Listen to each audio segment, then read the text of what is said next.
অফিসের লাঞ্চ বিরতির সময় পাশেই একটা ফাস্টফুডের দোকানের সামনে টিফিন বক্স নিয়ে হাজির হয় নিলয়। সে এক প্লেট নুডলস অর্ডার করে। এমন সময় নিলয়ের ফোনে তার মায়ের কল আসে। ওপাশ থেকে তার মা খাবারের কথা জিজ্ঞেস করায় সে উত্তর দেয়, হ্যাঁ মা, আমি লাঞ্চ করেছি, সবটাই খেয়েছি, এবার রাখো। রেস্টুরেন্টের ওয়েটার আরোহী খেয়াল করলো নিলয় টিফিন বক্স থেকে খাবার বের করে পাশে ফেলে দিচ্ছে। তারপর নুডলস এগিয়ে দিতেই সেগুলো খাওয়া শুরু করে। পরের দিন আবারও নিলয় আসে।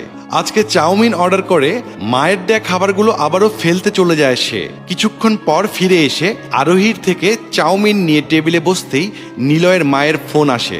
সে ফোন রিসিভ করে জবাব দেয়, হ্যাঁ মা, এইমাত্র খেলাম, সবটাই খেয়েছি, রাখো এবার। খাবার নষ্ট করা নিয়ে নিলয়ের আচরণ দেখে আরোহীর খারাপ লাগে। সে চেয়ে চেয়ে দেখে, কিছুই বলে না। পরের দিন নিলয় তার একজন অফিস কলিগকে নিয়ে আসে।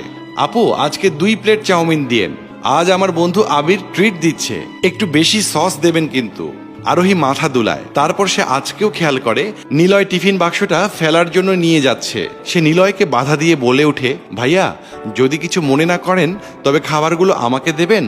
নিলয় কিছুটা অবাক হয়। সে জিজ্ঞেস করে, মানে আপনি এই খাবার কি করবেন? আসলে ভাইয়া, ওগুলো নষ্ট না করে আমাকে দিলে আমি খেতাম। আবির বলে ওঠে, আপনি কত সুস্বাদু চাউমিন নুডলস বানান, এসব রেখে আমাদের বাসা থেকে আসা খাবার খাবেন?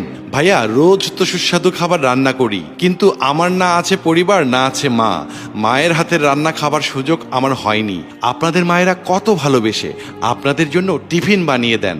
আমার তো মা নেই, মায়ের যত্নের টিফিনও কখনো ভাগ্যে জোটেনি। তাই আপনি আমাকে খাবারগুলো দিলে মায়ের হাতের খাবারের স্বাদ নিতাম। নিলয় এবং আবির দুজনই চুপ হয়ে যায়। আরোহী আরো বলে, আমার কথায় কিছু মনে করবেন না, আসলে আমি পরিবারের যত্ন কোনোদিনও পাইনি, তাই খুব ইচ্ছে করছে মায়ের হাতের খাবার খেতে।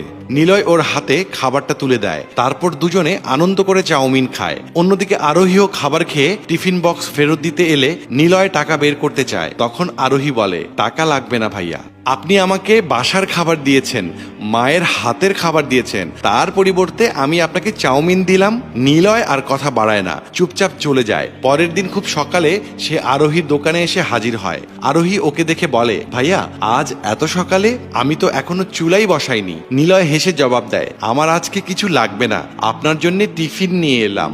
ছিচি ভাইয়া, কালকে কি না কি বলে ফেলেছি আমি, আমাকে মাফ করে দেবেন ভাইয়া। নিলয় ওর হাতে টিফিন বক্সটা এগিয়ে দিয়ে বলে, না বোন, আমার মা কত কষ্ট করে সকালবেলা উঠে আমার জন্য খাবার বানায়, আর আমি সেটা এভাবে নষ্ট করি? এখন থেকে আমার টিফিন আমিই খাবো, আর সাথে আপনার জন্য প্রতিদিন নিয়ে আসবো। আমার মাকে আমি আপনার কথা বলেছি, আসলে মায়েদের যত্ন আমরা পরিমাপ করতে পারি না বলেই তুচ্ছ করে ফেলি। নিলয়ের কথায় খুশিতে আরোহীর চোখে পানি